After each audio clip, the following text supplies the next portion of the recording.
Hello. So in this video we will look at a couple of examples of improper integrals. In the previous video we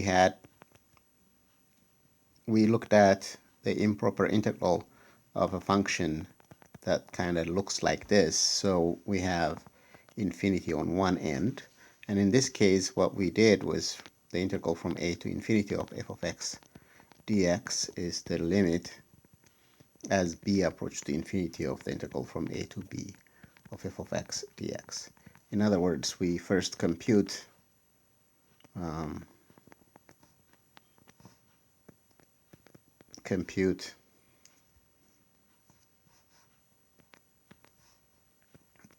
integral from a to b of f of x dx. So we just replace that infinity sign by b. We stick b in for it. We compute this, and then the second step is compute the limit as b approaches to infinity of the result, okay, of 1, whatever we get from here. So if finite, then the integral, we say the integral converges to that value. If it's not finite, or if it does not exist, then we say the improper integral is divergent. So now we'll see what happens if we have minus infinity to some constant a of f of x dx. And the idea here is what we're going to do if we want to evaluate the area under a curve up to a point a from minus infinity. Well, we do the same thing. We take a point b here. We integrate from b to a and take the limit as b approaches to minus infinity. So, first step will be compute from b to a of f of x dx. Okay. Then take the limit from b to a of f of x dx, the result that you get as b approaches to minus infinity. So an example here is we'll take the integral from minus infinity to 0 of e to the power of x dx. So the function is e to the power of x, and we compute the integral from minus infinity to 0. So as I said before, we're just going to take the limit, the integral from b to 0 of e to the power of x dx. Once we figure this out, then we'll take the limit as b approaches to minus infinity. Well, what's this integral? The integral of e to the x is e to the x from b to 0. What does that mean? Well, stick 0 in minus stick b in. This gives you 1 minus e to the power of b. So that's the result of the integral from b to 0 of e to the x dx. So the next thing to do is to find the limit of this as b approaches to infinity. So find the limit of 1 minus e to the power of b as b approaches to infinity. Minus infinity, I'm sorry, I said infinity, I meant to say as b approaches to minus infinity. Okay, well, let's think about this. So this has no b in it, the 1. So the limit of 1 is just 1. So what we have to think about is what happens to e to the power of b as b approaches to minus infinity. So if you plug in a negative exponent on e, then the number gets smaller. Positive, but gets smaller and smaller. As b goes to minus infinity, e to the power of that minus infinity is 0 because it approaches to 0. It approaches to 0. When the number gets larger in value, in magnitude, but negative, then this thing becomes a fraction, a smaller and smaller fraction. So it approaches to 0. That gives you 1 minus 0, which equal to 1. So the integral from minus infinity to 0 of e to the power of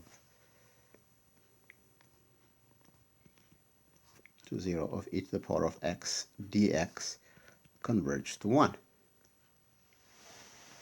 So that's my first example. Now I'll do another important example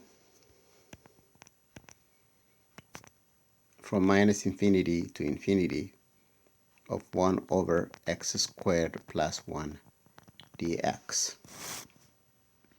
So this is a doubly infinite, in other words, doubly improper. It's improper in one end to infinity, and it's improper in the other end to minus infinity.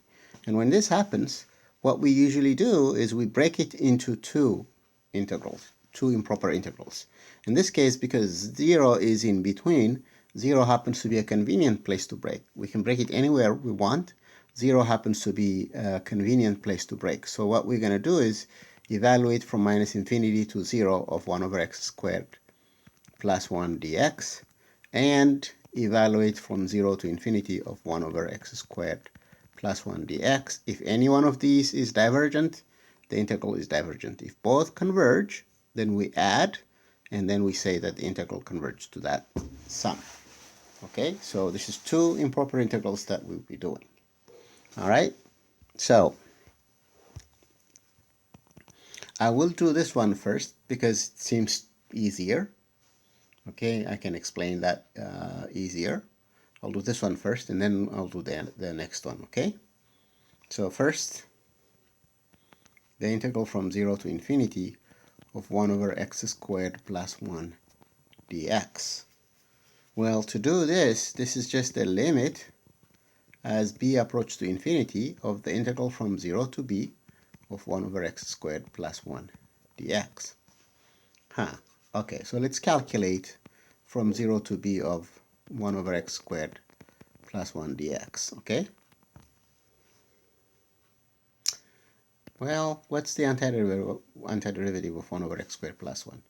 That's the tan inverse of x, okay? Arctangent of x, the inverse of the tangent function, which now gives me arctangent of b minus arctangent of 0.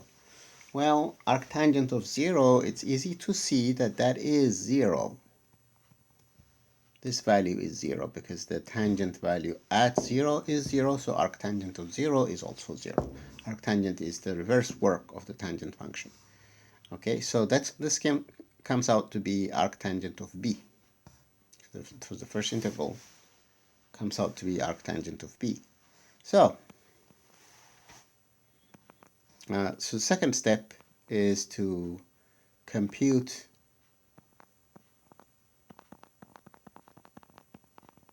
the limit of the result in 1.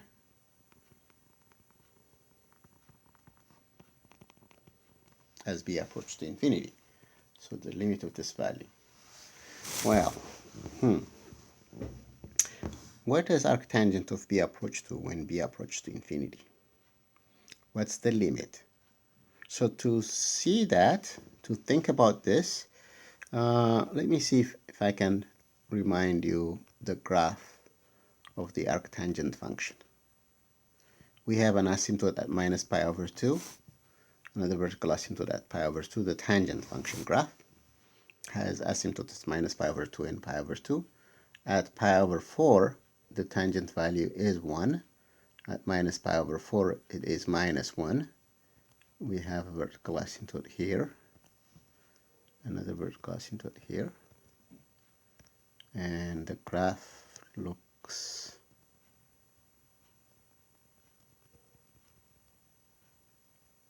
like that. This is y equals tangent of x. And now the arctangent function is we swap x and y. So the input becomes the output and the output becomes the input. So what happens as b approaches to infinity of the arctangent function? Well, this is the output of the tangent function. So let's see what happens to x when y goes to infinity. Okay? When y goes to infinity, what happens to x in the tangent function? X approaches to pi over 2. The x value approaches to pi over 2 as y approaches to infinity. In other words, as b approaches to infinity, arctangent of b approaches to pi over 2. Okay, well, actually, the arctangent function graph looks like this. You have a horizontal asymptote, which is the image of this vertical asymptote, because input becomes output, output becomes input when you find the inverse function. So that's the arctangent graph. So as b approaches to infinity, the arctangent of b approaches to pi over 2. Okay, so that's why we get pi over 2. So this integral turns out to be pi over 2. Okay, so this is only half the work. Now we want to calculate this integral. So to calculate the integral of 1 over x squared plus 1 dx from minus infinity to 0, so we will calculate, we need from b to 0 of 1 over x squared plus 1 dx, and then we'll take the limit as b approaches to minus infinity. So from b to 0 of 1 over x squared plus 1 dx is arctangent of x from b to 0. This gives you arctangent of 0 minus arctangent of b. This is 0. So negative arctangent of b. So the integral from minus infinity to 0 of 1 over x squared plus 1 dx is the limit as b approaches to minus infinity of arctangent of b. Well, when b approaches to minus infinity, what does arctangent of b approach to? When b approaches to minus infinity this way, the arctangent function approaches to minus pi over 2. Or when b approaches to minus infinity, the arctangent function approaches to minus pi over 2. This way here. So this is, no, I left out that minus here. So I need a minus here, so that gives me minus of minus pi over 2, which equals pi over 2. And now the integral from minus infinity to infinity of 1 over x squared plus 1 dx is, let me change page, okay? Maybe I'll squeeze it in here. So the integral from minus infinity to infinity is pi over 2 for this one, plus pi over 2 for that one, gives you pi. And so the integral converges to pi. All right, so what does this really mean? What it means is if you sketch the graph of y equals 1 over x squared, it kind of looks like this. It's a symmetrical graph. The area under the curve y equals 1 over x squared plus 1, the area under the curve is pi square units, because this side we calculated, we got pi over 2. That side we calculated, we get pi over 2, and when we add the 2, that gives us pi square units. All right, so I hope this helps. And in the next lesson, we will calculate improper integrals when we have a vertical asymptote somewhere in the graph of the function. All right, take care.